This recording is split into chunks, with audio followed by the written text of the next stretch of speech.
Horror films are the cinematic equivalent of nightmares, and being such, they permit us to examine our own profound fears and dreads through the safety of fiction. The much-used, based on a true story tagline is an attempt to bridge the distance between life and art. Loathed by the faint of heart, long the subject of outrage and censorship, reproached for misogyny and glorifying violence, horror is one of the most controversial and dynamic genres.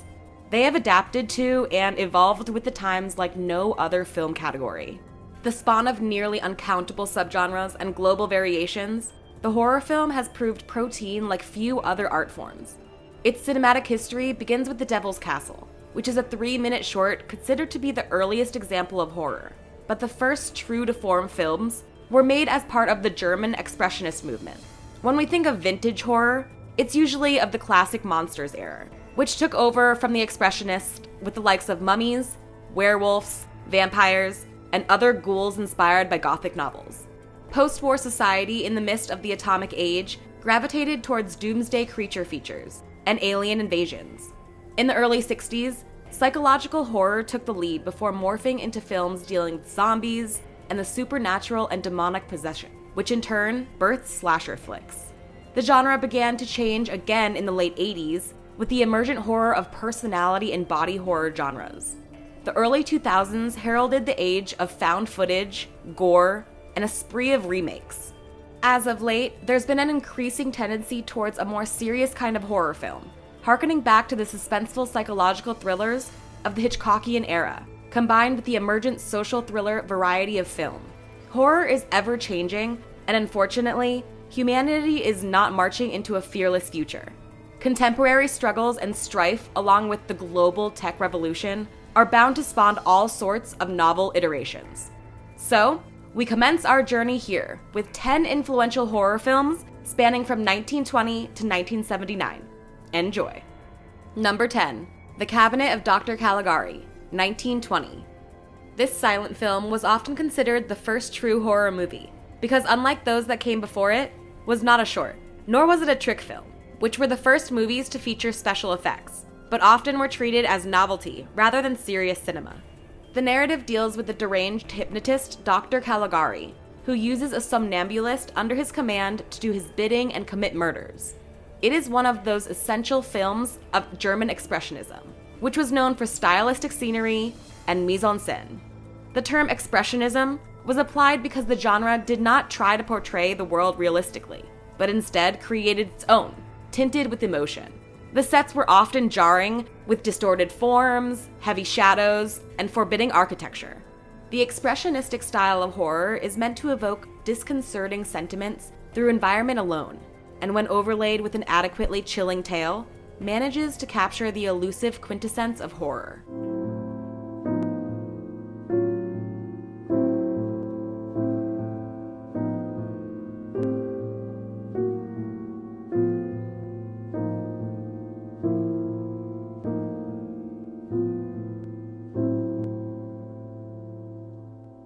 Number 9.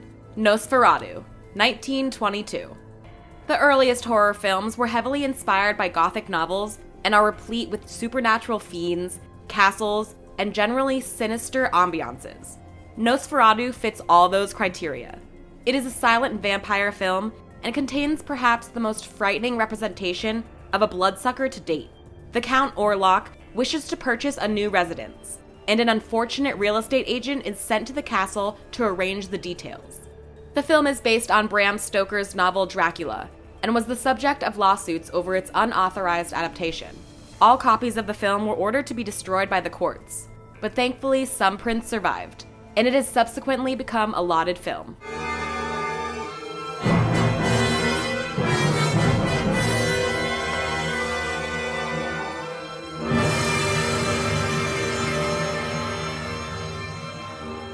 Number 8. Frankenstein, 1931. Adapted from Mary Shelley's Frankenstein, or the modern Prometheus, this film continues the Gothic lineage of horror.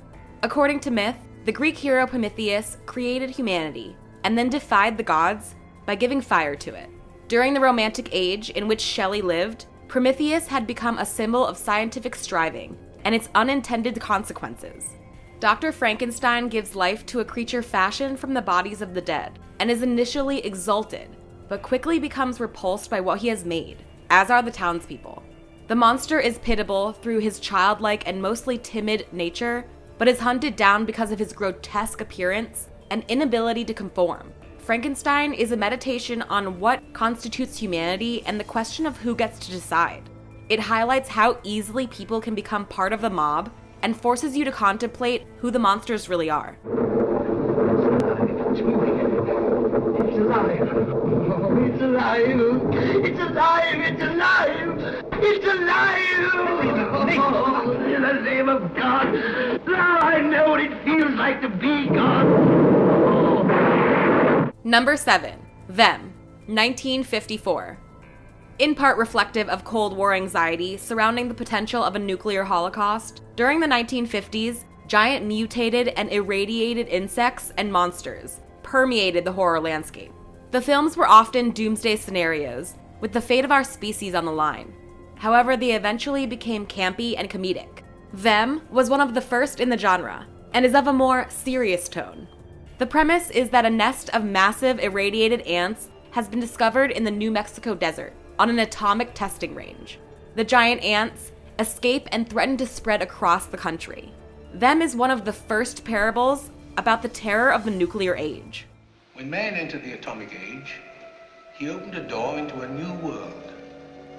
What we'll eventually find in that new world, nobody can predict.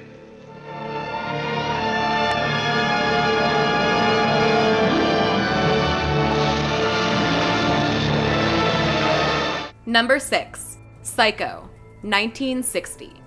Hitchcock's masterpiece thriller Psycho was adapted from the novel of the same name. Both film and book are often incorrectly claimed to have been based on murderer Ed Gein. Norman Bates, the antagonist of the story, has a deranged obsession with his overbearing, puritanical mother, who does not permit him to have a life outside of their home. Ed Gein was a real-life killer who had the same aberrant mother fixation, which prompted him to rob graves and fashion a suit of human flesh to reconnect with his mother after she died. There are similarities, but the author claims that they are mere coincidences. Hitchcock himself had a tendency to be a bit creepy, and often put the actresses in his films through enormous stress, both psychologically and through extreme production demands.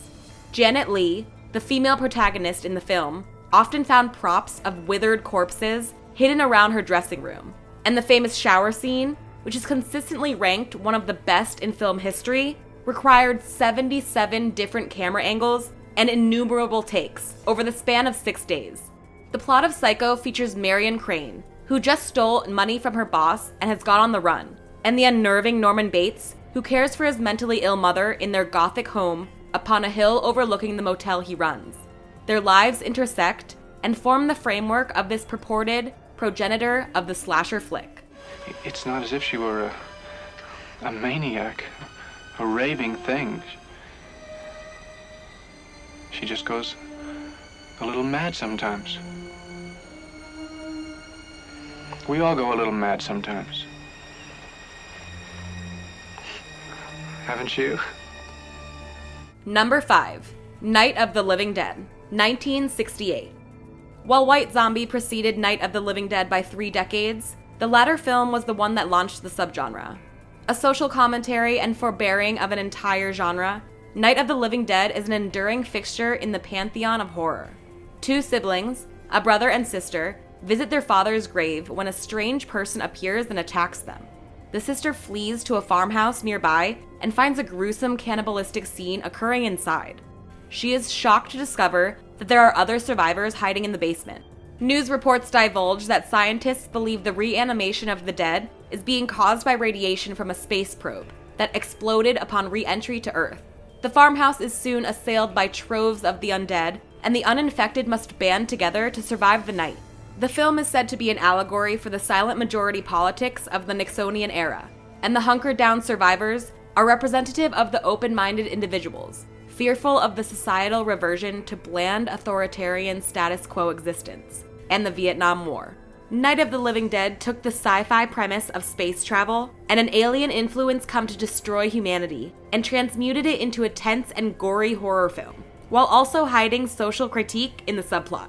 Like many on this list, the film is a genre blend and uses various leitmotifs to its benefit, and similar to the others, was subsequently followed by many imitators, unable to capture the intangible thematic pitch possessed by their inspiration. It has been established that persons who have recently died have been returning to life and committing acts of murder. A widespread investigation of reports from funeral homes, morgues, and hospitals has concluded that the unburied dead are coming back to life and seeking human victims. Number 4, The Exorcist, 1973. Predating the satanic scare of the 80s, and perhaps contributing to it, The Exorcist deals with a possessed little girl and an undaunted priest sent to free her from a demon. Keeping with the theme through this list, it was based on a best-selling novel. The film suffered difficulties from the beginning, and has since been said to be cursed.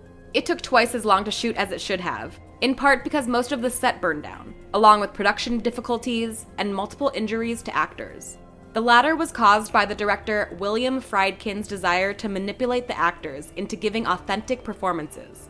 His methods including slapping an actor for a reaction shot, firing off a gun full of blanks at random, building a set in a freezer so the actor's breath could be seen, and using harnesses to violently toss around actresses Linda Blair and Ellen Burstyn, both of whom suffered back injuries.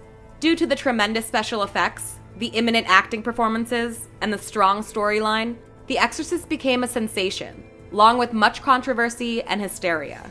Many production companies market movies using the gimmick that audience members have fainted or suffered heart attacks in the theater because of the terror induced by the respective film. However, in the case of The Exorcist, this is actually true, and was not a promotional ploy. Cinematic neurosis suffered by some viewing the film was reported in a psychological journal, as were news stories of heart attacks, fainting, vomiting, and other anxiety-related effects. Many cities and groups launched crusades to have the film banned, and the furor only added to the popularity. The Exorcist is as terrifying today as it was then, despite our general desensitization, in part due to the fact that demonic possession can act as placeholder for any malevolent influence people succumb to. It's the power of Christ that compels you. The power of Christ compels you. The power of Christ compels you. Number 3, Texas Chainsaw Massacre, 1974. Director Tobe Hooper went Christmas shopping at a hardware store and was vexed by the large crowds clogging the aisles, which led him to wonder if starting a chainsaw would be effective in dispersing them. That passing thought was the inception of the Texas Chainsaw Massacre. Unlike Psycho, it was directly inspired by Ed Gein, specifically the clothing made of human flesh and his propensity to fashion furniture and household items from corpses. The originator of the inbred backcountry cannibal subgenre, the Texas Chainsaw Massacre was shocking for its day, and incurred the disgust and outrage of the pearl-clutching crowd. It was successfully banned in numerous countries, and scores of theaters pulled the film after complaints. As many on this list, it spawned an endless string of remakes, prequels, and sequels, turning it into a lucrative franchise, but the original remains the most iconic. The tale is about a brother and sister who, in the company of their friends, take a trip to visit their grandfather's grave after hearing reports of vandalism and grave robbing.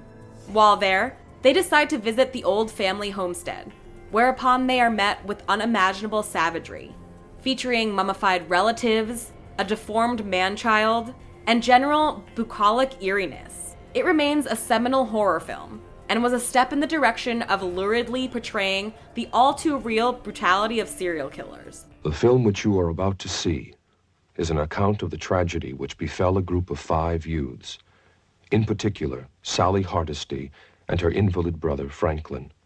It is all the more tragic in that they were young. But had they lived very, very long lives, they could not have expected, nor would they have wished to see as much of the mad and macabre as they were to see that day. Number 2, Carrie, 1976. Dealing with bullying and how overbearing parenting can cripple children, Stephen King's Carrie dredges up some less than pleasant memories of high school. Dealing with the fickleness of social status, the film is disturbing less through the supernatural events than the all-too-real social and psychological currents. Carrie is an ostracized outcast, but becomes prom queen as a cruel joke. Hiding a telekinetic ability, she strives for acceptance, however finds mockery, which then turns her into an all-powerful nightmare for her tormentors. Evoking a certain strain of revenge and fantasy in some viewers, regret and empathy in others, it is a uniquely disturbing take on teenage years and the viciousness of high school. Stop hurting yourself, Mama! He's gonna laugh at you. They're all gonna laugh at you. Look, It's not too late. You can stay here with me. I don't want to stay with you, Mama. Look, I'll answer the door and I'll tell him that you're sick. I'll tell him that you changed your mind. Sit down and be quiet! Number 1. Halloween, 1978. Halloween is the masterclass thematic bridge between earlier forms of horror and the direction it would soon take. It combines the classic monsters era, supernaturally infused horror, and the suspenseful terror of Hitchcock in the form of a slasher flick. Less reliant on shock, gore, and cheap scares than slasher films to come, it chooses a more philosophical tacking. The protagonist is the lifeless yet animated thing known as the Shape. The mute and masked Michael Myers is pure evil incarnate, and fittingly does not succumb to reason, scruple, or doubt. He senselessly pursues his desire for carnage and remains steadfastly focused on his task, while butchering anyone coming between him and his goal. After killing his sister on Halloween night as a small child, Michael Myers is institutionalized and made the charge of Dr. Loomis. The psychiatrist soon discovers the Shape is a shell, a human body devoid of all humanness. Dr. Loomis comes to feel responsible for Michael Myers and believes he must act as his guardian to keep society safe from the mindless, malignant brutality of the Shape. After biding his time in Catatonia, Michael Myers reanimates for a vengeful rampage he's been waiting 15 years to unleash. The minor details in the film contribute to the overall ambiance of anxiety as much as the plot itself. The blank, expressionless mask, which is actually a modified version of a William Shatner mold for a Captain Kirk costume, perfectly represents the internal void of Michael Myers in a way no human face could, no matter how sullen or forbidding. Which is perhaps a play on how we have, and at times dangerous, tendency to find humanness in all things, and are subsequently repulsed when encountering news stories of sinister souls who seem cursed from day one to commit awful acts. The iconic score for Halloween and its de facto theme song was written by director John Carpenter on a piano using 5/4 timing, which is an unusual measure for music, which helped evoke discomfort. Skillful pacing, camera work, and cinematography assured this film of its spot as one of the greatest in the history of horror. I met this 6-year-old child with this blank, pale, emotionless face and the blackest eyes, the devil's eyes. Thanks for watching, everyone. Don't forget to subscribe, like, and clang that bell if you want more.